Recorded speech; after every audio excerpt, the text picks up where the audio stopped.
আমি প্রাণ ফিরে পাওয়া মরা লাশ, আমি সবুজ মাঠের দুর্বাঘাস। আমি মানি না কোনো হার, বহুবার ভাঙা এই আমি ভাঙি না আর।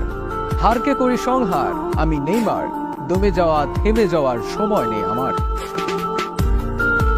ভেঙেছে মাজা, তবুও সোজা হয়ে দাঁড়িয়েছেন। পায়ের ভাঙা হার নিয়েও কত নিপুণ ফুটবল শিল্প এঁকেছেন। কিংবদন্তি বনে যাওয়ার পথে হোঁচট খেয়ে বনে গেছেন মাঠের অভিনেতা, একজন সত্যিকারের অভিনেতা, যে গত 5 বছরে 17টি বড় ইনজুরি নিয়েও আবার মাঠে ফিরে আসেন, যার আহত পায়ের গোলে দর্শক মাতে চিৎকারে। তাকে তো একজন নিপুণ অভিনেতা বলাই চলে, না হলে কি আর ব্যথা লুকিয়ে দু পায়ে এমন কাব্য লেখে?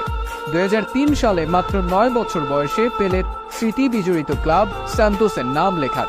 বিভিন্ন মর্যাদাক্রম অতিক্রম করে তিনি মূল দলে নিজের জায়গা করে নেন। তিনি সান্তোসের হয়ে প্রথম